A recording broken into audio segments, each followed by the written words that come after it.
You're a highly feminine identified human. So what that means is you'll be attracted to masculine identified humans sexually. What that means is they have no internal life compared to yours. So when you ask a masculine person how they feel, often they go like, okay. You know what I mean? I mean, sometimes you feel a specific thing, like sometimes I'm sitting here angry as hell or something, but a lot of the times, I would say most of the time actually, I don't think I have what I would call a feeling. And including when I'm loving someone, I mean, it's just the masculine body and the feminine body aren't built the same. So if you're in front of a man and you're expecting him, so let me be really clear here. The polarity is energy and consciousness. So the more open your energy is, the deeper and more open the consciousness of your man will be, which means the less content will exist within him.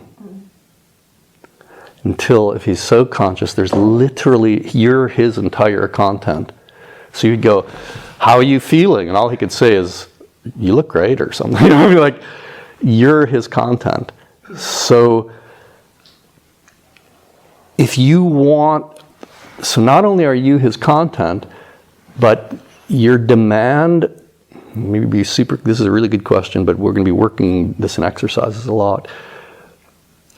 You want his attention, but to the extent you want his energy, that's like that guy, you're making him into a woman.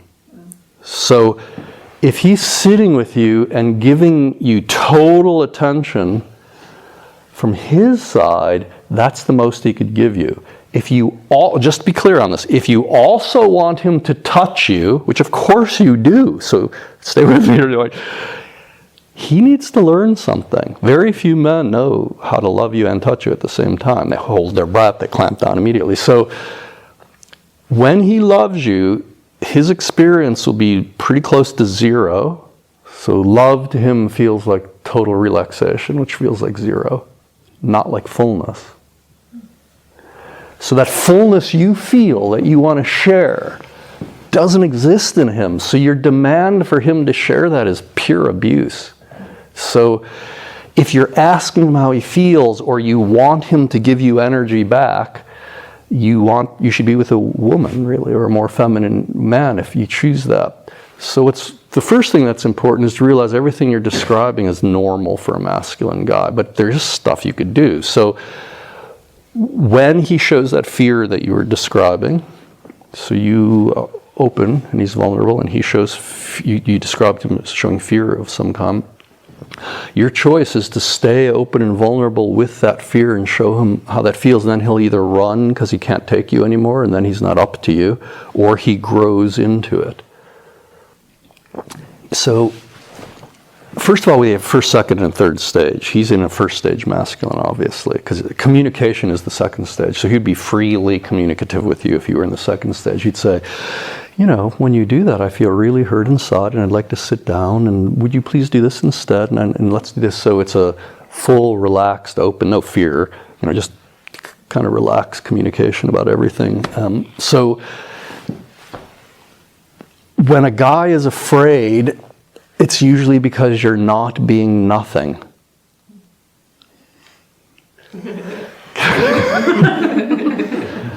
So the masculine is at home in nothingness. I mean, like in Zen, that's the whole goal. So the masculine is at home in nothingness, in open space of being. But as soon as an emotion comes in, whether it's their emotion or someone else's, that emotion in consciousness registers as pain. It registers as something wrong. Now, men as beings have a feminine part. Like when I'm in my feminine, emotions are, like I could watch a love story on TV or a movie and cry a lot and totally get it. It's very enjoyable, so I could exercise my feminine, but when I'm like with my woman, I typically aren't in my feminine, I'm in my masculine. But I could exercise it. So she's in her feminine, I'm in my masculine. I feel openness, her emotion comes in, there's like, you're something, you're not nothing. You should be something. I mean, I'm not don't diminish yourself. So you come in. My choice as a masculine practitioner is to go, I can't deal with this now. I will be back in an hour, or I'm going on retreat. I'll be back in a year, or whatever, or I can't handle it at all. But I mean, that's a choice that I have to make as an individual. Am I up to being with a feminine human? So if the answer is no, then they could go and be with more masculine people or by themselves. That's how most men did spirituality most of the time, with other men in monasteries or by themselves. To choose you means now he has to practice resting his consciousness while this emotional torture is happening, while you're hammering him, in your words, while you're hammering him with desire, with love is really what it is, right? So you're hammering him with love. He doesn't experience it as love. I know it's love, but you're hammering him, and so he's feeling hammered. And every man here has a feeling for what that is in their way. He's feeling hammered. What can he do? So how does he practice? So what you're doing to him is that very few men on earth can deal with. I mean, the only resort they have is a beer, or closing down, or watching TV, or reading something, or so. So you want to feel, so in your first stage, you take what you're feeling on the inside, frustration, let's say, and you put it on the outside. So you take what's on the inside and you put it on the outside. That's the first stage. That should never happen in a mature relationship. So in other words, if I'm feeling anger, I should never punch my partner. So what I'm feeling on the inside is my responsibility. I might need to go to a therapist. I don't need to scream outside. I might need to punch a pillow. But I don't get to beat the shit out of my partner even if I feel like it. Do you know what I mean? If I do, I go to jail. Or, there's boundaries. Well, our culture is not very mature, but in a mature culture, there'd be the same emotional boundaries as there are physical boundaries. Why the fuck would you abuse men by what you did? I mean, you're hammering him with your emotions. I mean, imagine if it was physical. You'd be in jail if you were a man, So in the first stage, it's important to learn how to express yourself. Like if a man's feeling anger, it's important he learns to punch a pillow, not a human. But he does have to learn how to let out the anger, and you do have to learn how to but that's more of like a therapy thing. You don't do that with your partner so much. So in the second stage, you learn how to talk it. You'd say, when you don't know what to do, I feel weak inside, and I think you're stupid and I want to hit you. I don't know what it is. And he goes, okay, I hear you say that, and you talk about it and you maybe work it out. But in the third stage, let's say he's less conscious than he can be. You feel that. It hurts. You show him how much it hurts that he's not as conscious as you know he is. It's not like you're judging him. It literally hurts physically in your body. It hurts. I mean, it hurts. And so you make no attempt to hide that hurt from an intimate partner. I'm not talking about in public. So you show him how that hurt feels, if it's hurt. Because it's hurt before it's anger. The anger comes because he's not meeting you. But the first thing is, he's not meeting me. So you show him that, and you stay in that revelation of showing him that. He may not be able to handle that, then he's not appropriate for you. If he is able to stay in that with you, as you're about to see when we do exercises, he has leverage now. He could go, oh, you mean like this? And you'll go, you don't know. You mean like this? And you're going to be shocked. It'll take the men in here who have come all the way to this island and are giving it like full 5 days to be able to leak this much of what you want from your man, what you expect him. You're going to see how hard it is. One of the first things we're going to do is he's going to learn to coordinate his breath with yours. We'll be lucky if a third of the men in here after 5 days can notice your breath. So when you think that a man should notice what you're feeling and they can't even tell you're breathing,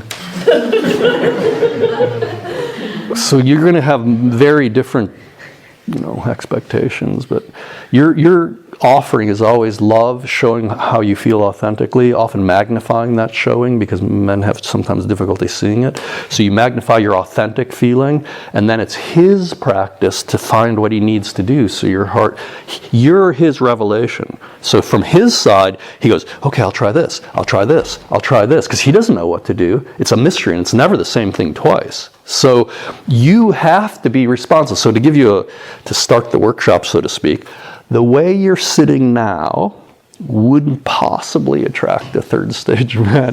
Not so much, well, now it would, just that shift. So it's not so much the posture, it's just whether there's like fear in the body or pleasure. Now, this is the first day of a thing. You're talking about intimate things in front of strangers. Of course it's nervous and fearful. Everyone feels about that. But I'm just saying, just to know, in public, what a third stage masculine human is reading is the kind of translucency to your heart. And not passive translucency, but energetic. So in other words, he doesn't want your attention, he wants your energy.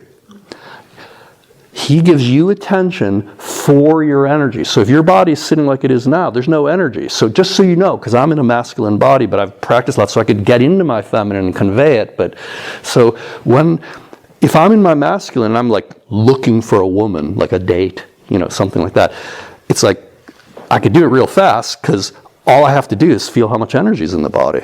And if the body is sitting like yours is, or like almost everybody's is, like a man, it's just like, here's a bottle, that's just as attractive. I don't know how to say it. Now, you shouldn't always be doing that. I mean, sometimes you are a bottle. Sometimes you're just sitting there. You don't need to be doing this. I'm just saying, when you want to create polarity with a partner in life that you've chosen, this will push him away, no matter what else. You could have made the house beautiful, cooked him dinner, made $1 million, given him a perfect blowjob, and sit down like this, he'll go in the other room.